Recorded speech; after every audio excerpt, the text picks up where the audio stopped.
Hello, I'm Micker 410. Welcome to my channel where I focus on 3-inch revolvers and 410 shot shells. Let's check out today's video.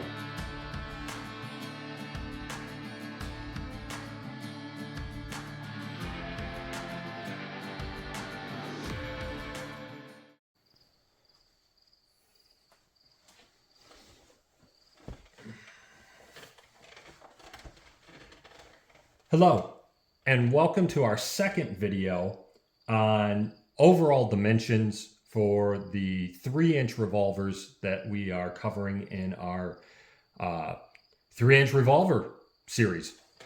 So today's video is covering the revolvers that are 9mm in caliber and above. So this will include a 9mm revolver, a revolver chambered in 38 special and 357, a revolver chambered in just 44 special, a revolver chambered in 10mm and 40 Smith & Wesson, and our final revolver, which is chambered in 44 Magnum and 44 special. We are going to be collecting the overall length, overall height, cylinder diameter, barrel length, and weights of each of these revolvers. And we're doing this so that we have an accurate understanding of the dimensions of every revolver in this series that we shoot. And this will allow us to calculate things like felt recoil better. And it will give us a rough understanding of how all the different calibers function out of the same length barrel. So our first revolver in this series, or in our second video in this series, is our Taurus 905 with the 3-inch barrel. And let's just get started. First of all, so this is our second revolver so far. The first was in our previous video, and it was the Charter Arms Pitbull and 380 ACP.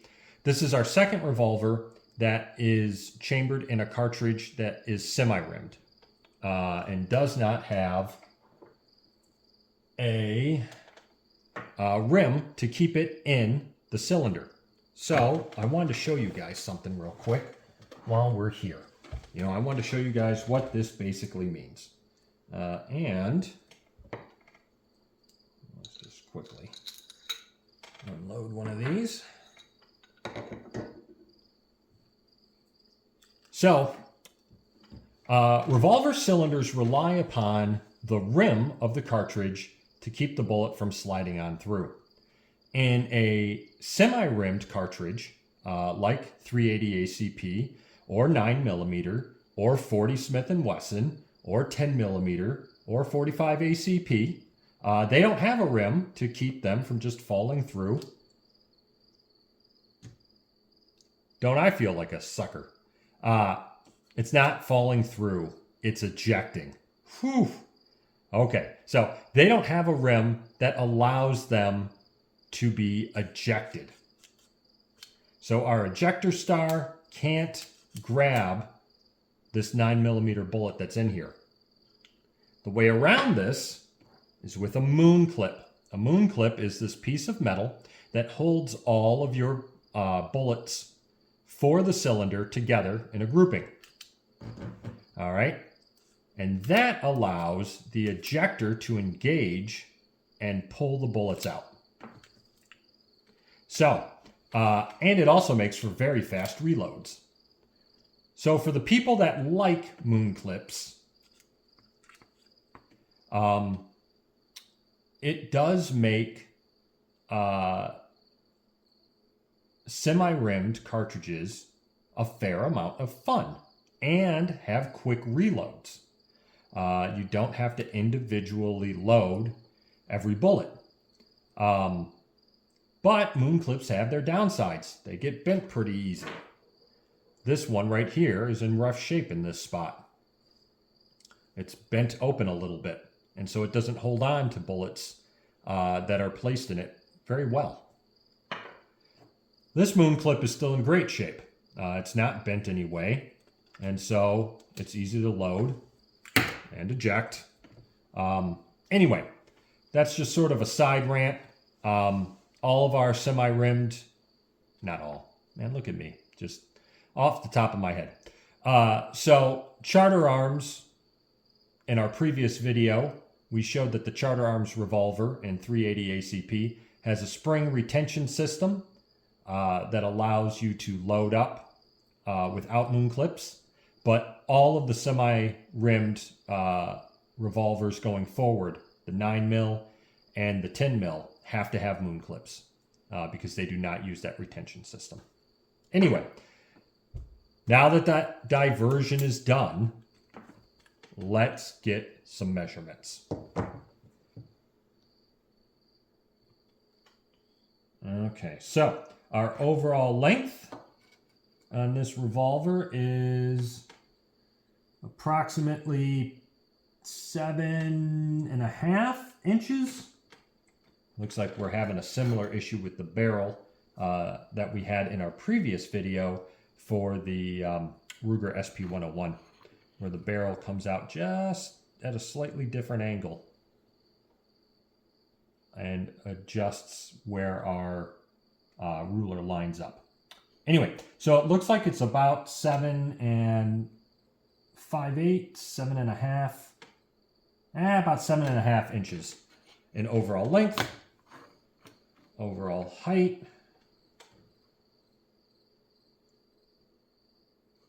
Let's try to up a little bit better. Overall height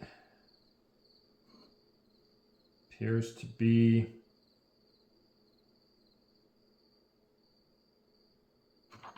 4 3/8 inches. And all of these are coming out like between 1/8.5 or 1/8 1/4.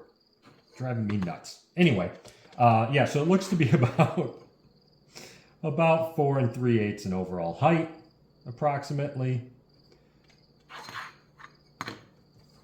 The cylinder diameter is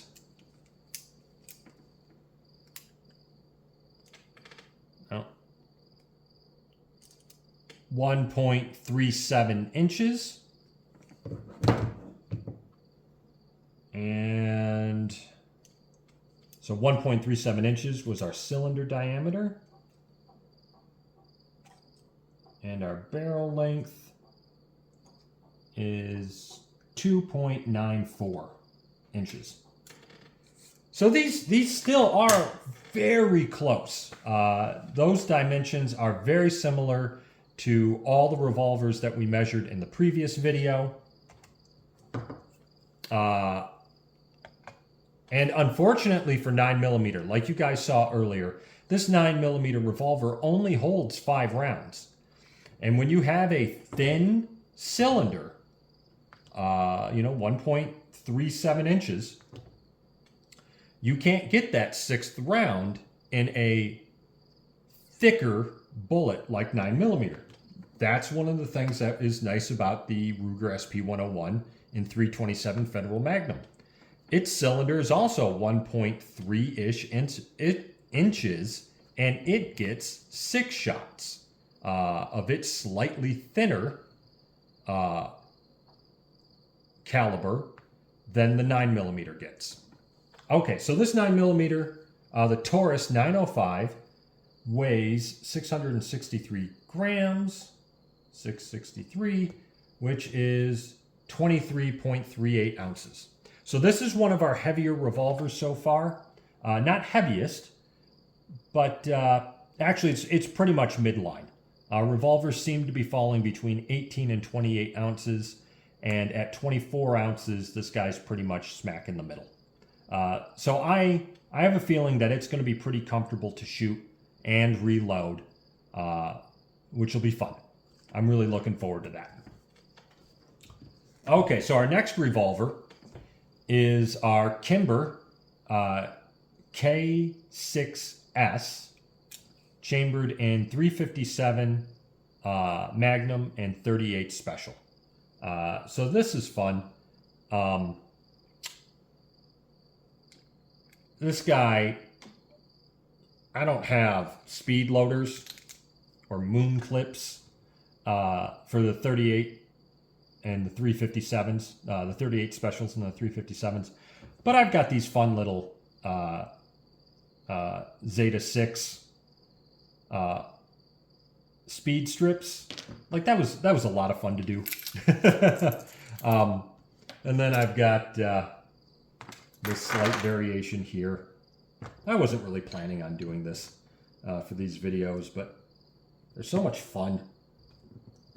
Oh, let's load these up nice and quick with 2 hands. That way it doesn't take the whole length of the video. So there are a lot of interesting ways to be able to load up. Oh yeah, to be able to load up revolvers. And oh no, well that was disappointing. You can tell I don't really use these. Okay, so more like that. I'm gonna try that again real quick. Cut out the real crappy one. Maybe I'll just cut it out because I said crappy. I'm not particularly fond of that. So again, this is something that's really nice with the 357s and the 38 special revolvers. They get a lot of aftermarket support that the 32 caliber revolvers don't quite get, or the 9mm revolvers or the 380 ACP revolvers for quick reload options. You know, these are both from Zeta 6, but there's a lot of different companies that make things like this. This is another variation on it. It makes it nice and easy to do reloads. Anyway, let's get some dimensions on this revolver.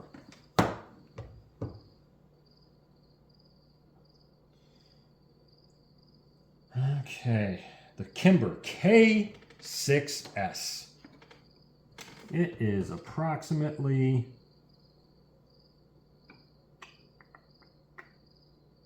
7 5/8 inches overall length. And overall height is 4 3/4 inches. Overall height, 4 3/4 inches. Barrel length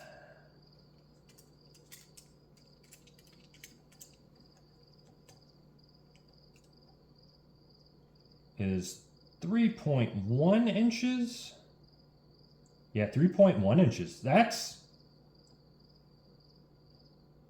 our longest barrel so far by 0.1 inches, which is, you know, not that much. Again, one of the things that really fascinates me about all this is how similar the dimensions are between all of these revolvers. And our cylinder diameter is 1.54 inches. Okay, so that is our widest diameter cylinder so far across across the revolvers from the previous video, all the revolvers that cover the calibers below 9mm, and our 2 revolvers that we've covered so far in this video. And that extra bit of that extra diameter, that extra bit of thickness to the diameter of the cylinder is why the Kimber K6S can have 6 shots. And the Taurus can only get 5 shots. If the Taurus was as wide as the Kimber, it could have 6 shots of 9mm. I don't find these that much. I don't find the difference in dimensions on these to be that significant.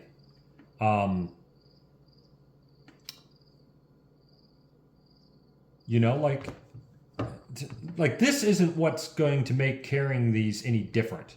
This barrel length, the frame. What's going to make it different is these grips, you know, and the length or the height of these grips.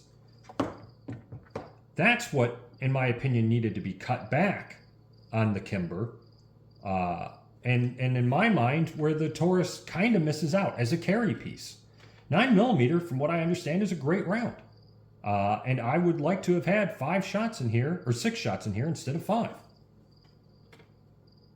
Anyway, just opinions again. Just me talking off the top of my head, having fun. All right, so let's weigh this guy and see how much he weighs. He feels like he's heavier than the Taurus, but not by much. And we kind of want him to be heavier since it's shooting 357s out of here. And 357s have a bit more oomph than 9mm. Okay, so 741 grams, which is 13 ounces. So it's got 2 extra ounces over the Taurus. Those 2 extra ounces are probably a good idea. If you saw the last video where we weighed the Ruger SP101, which fires 327 Federal Magnum, which some people consider to be comparable to 357 Magnum, at least on the lower ends, it weighed 28 ounces. So it had 2 more ounces over this guy. I really think if you're going to be carrying a Magnum caliber, 327 Federal Magnum, 357 Magnum, you're going to want more weight. You're not... I just don't see a 16 ounce or an 18 ounce revolver being comfortable to shoot or being, I don't know. Again, this is all personal opinion. This is why I got to get this stuff. So, you know, these weights are going to allow me, once we go into the actual examination of the bullets, these weights are going to allow me to calculate out how much recoil the shooter is feeling from every bullet we test. And that's why we do this. I want to be able to show people in numbers what it is that they're going to feel when they shoot a revolver, when they shoot these firearms in self-defense or training situations, or planking or hunting or whatever. That's part of the stuff that it's really hard to convey. You know, you can watch all the ballistics gel testing in the world, but you don't know how your body will handle these things until you actually shoot it. But if I get you those numbers and you've shot, you know, a 38 special revolver that your grandpa had, and you're like, oh, well, the 38 special revolver that my grandpa had, you know, weighed X amount or whatever, it gives you a better framework to compare revolvers you haven't shot. And in the same vein, autoloaders that you haven't shot yet. They're not identical. It does feel different to shoot them because parts of those guns move differently. The slide and everything moves differently than the revolver itself. And, you know, the slide moving back and forth, reciprocating, feels different than the cylinder rotating. So it's not identical, but it's not apples to apples. In these situations, having those numbers, if you've experienced one thing, and I can give you those numbers, then you can be like, oh, okay, 357 is maybe twice as much. Or, you know, 9mm is 10% more than the 38 special. I don't know, but I want to be able to help. I want to be able to provide those numbers so that maybe there are guns you can't rent at your local range that you're curious about, and just purchasing a firearm is very expensive and you can't really return them. So you got to be able to have as much information at your fingertips to make those decisions. All right. Anyway, again, me just chatting. We got all the dimensions that we wanted off of that Kimber. Our next one is our Charter Arms Classic Bulldog and 44 Special.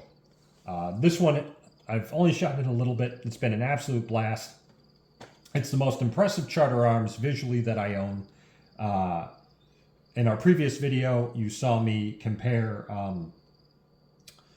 Charter Arms Pit Bulls and Professionals to each other. This guy is basically on the same frame. It's blued instead of nitride coated or stainless steel. I don't know. It's just nice. Case color, hardened hammer is pretty on it. The grips are great. Just all around, the most beautiful and nice feeling Charter Arms that I own. It's only chambered in 44 Special, which is fine because I don't believe this is going to be a terribly heavy revolver. And 44 Special, while slow, is still a pretty heavy bullet. So it's going to have a significant amount of kick. Not as much, I don't think, as your 327 Federal Magnum and your 357 Magnums will have. But I think it'll be more kick than your 9mm or your 38 Special or your 32 H&R. This revolver, only a 5-shot. And it's only a 5-shot because of how much bigger the 44 caliber bullet is. But we're going to cover all of that in a different video in our series where I will compare all the calibers from 22 short all the way up to 44 Magnum in one big straight line, and we'll talk about all of them, and that'll be able to help you guys get a visual for those of you that don't have access to all these calibers, which may also provide information that helps. So let's get the overall height, the overall length, the overall cylinder diameter, barrel length, and weights on this beautiful revolver. And very affordable. Oh, let's start this way. Let's not break tradition. Overall length appears to be, with these thicker grips, appears to be 7 3/4 inches. Overall height, even with our relatively high blade on the front sight there, overall height appears to be 4 7/8 inches. Our barrel length,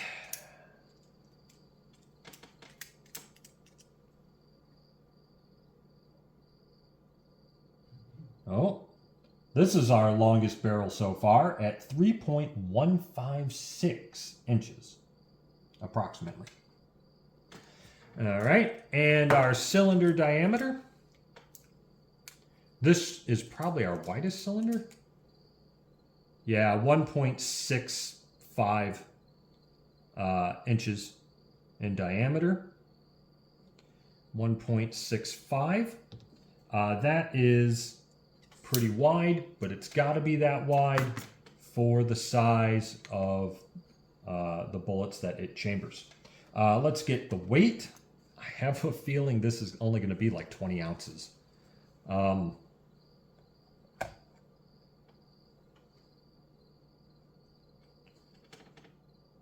Yeah, 579 grams. Yeah, 20.4 ounces. So that's pretty light, especially for the caliber that it's shooting, or that it's chambered in. So that's going to be very interesting information to get, to calculate out the felt recoil on that one. Because if you make that decision, if you choose to carry 44 Special, the dimensions on that are very similar to everything else we've covered so far. It's the largest caliber. So you're only getting 5 shots. If you're choosing 5 shots of very large and slow and heavy bullets, all 5 of those have to count. You don't have the leeway of a 6th shot or a 7th shot, or in the case of the Diamondback, 9 shots. You've only got 5 in that package. Those 5 are all probably very effective because 44, the calibers above 40 all seem to be very effective, according to the documentation and the reports and stuff that I've seen. So it's not that since it's basically on paper the weakest of the big bore calibers, and you've only got 5 shots with it, you got to be able to control that firearm when you shoot those 5 shots. So hopefully those 20 ounces will be enough for that. And I'm not sure. I don't know. But we'll be able to calculate out what you feel when we shoot it. And we'll be able to get all those numbers across all these different calibers and generate a nice chart or table at the least to compare it all. All right, so that's the last revolver that I am fairly certain is going to be under 30 ounces in weight. We are now moving on to our first heavy big bore revolver with a 3-inch barrel.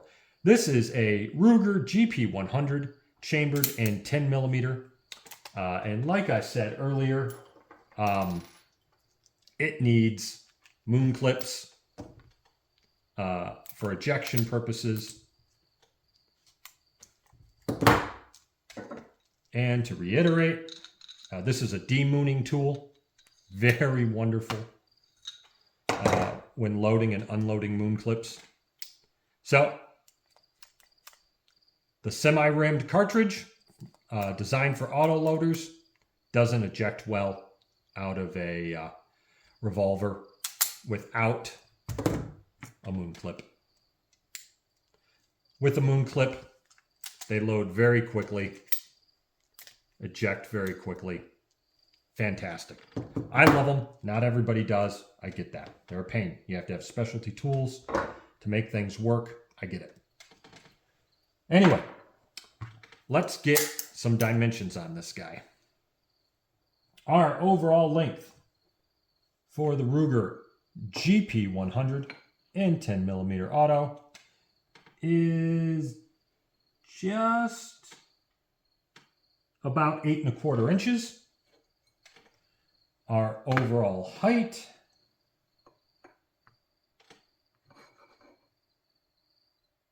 is 5 3/8 inches, making this the tallest, longest,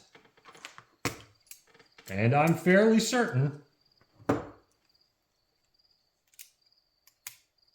widest, 1.78 inches. That is significantly wider than any other cylinder we've measured so far. The diameter being 1.78. I think the next closest was the Charter Arms at 1.6 something. And our actual barrel length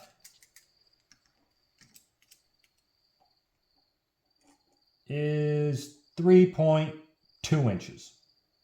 And that is our longest barrel. So, I mean, that's almost an extra 1/4 inch. That may actually matter. I don't know, but it might. Anyway, let's get a weight on this guy.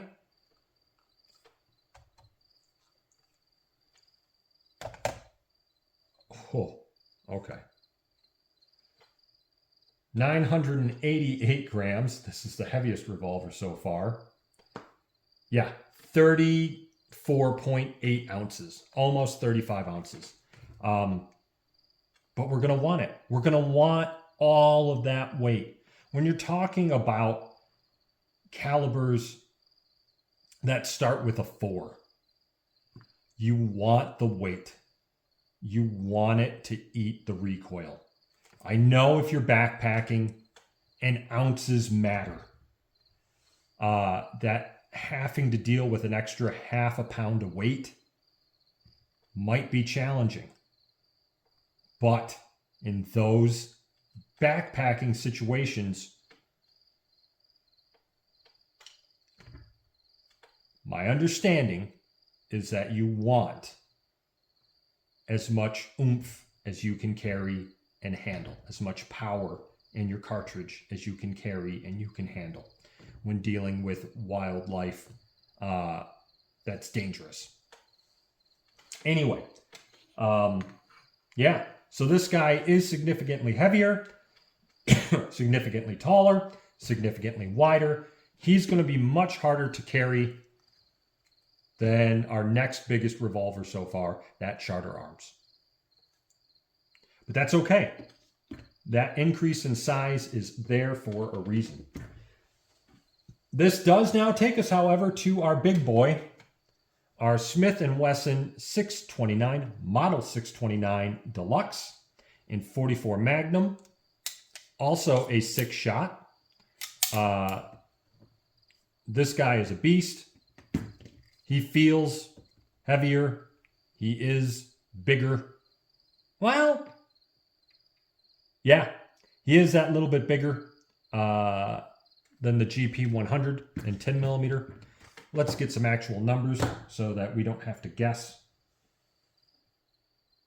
anymore. That's why we're doing this. So, our overall length is just about 8 inches.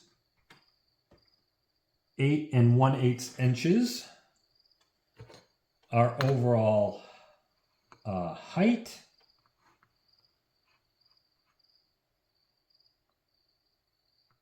is 6 1/8 inches. 6 1/8 inches. I'm saying everything twice so that you guys can maybe catch it and I can catch it when I go through and watch the video and write it all down, because I'm not writing any of this down right now. Our overall barrel length,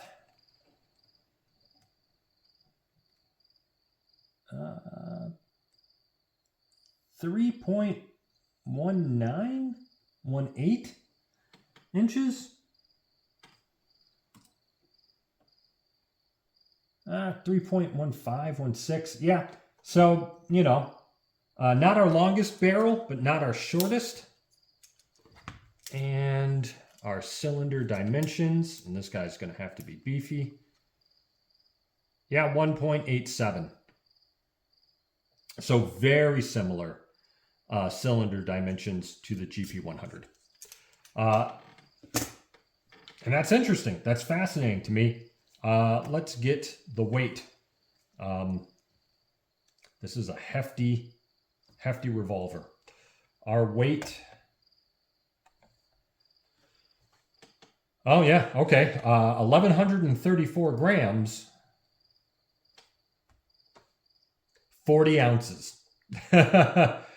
40 ounces. That is the heaviest revolver we have by far. And for 44 Magnum, I want every ounce. Just because I'm curious. What was this one again? 992. So 40 ounces versus 35 ounces. 34.99. So about a 5-ounce difference. And those extra 5 ounces, my wrist will appreciate it. Anyway, that is our second video on the overall dimensions of 3-inch revolvers that are readily available on the market today. We're going to use the data collected in both of these videos to be able to generate appropriate or accurate felt recoil, and to fully understand what we're seeing on our chronograph when we fire these revolvers. So we know how much variation there is in actual barrel length. And then, so that you all can understand what the widest part of any of these revolvers are. And you can plan accordingly. If you decide to carry a revolver and are trying to conceal one, you'll have a better idea of how difficult that will be. So, yeah, thank you guys very much for joining me. I enjoyed just chatting with you while I collected this information. I hope you guys found it as much fun as I did. and I'm looking forward to seeing you all in the next video. Have a good day.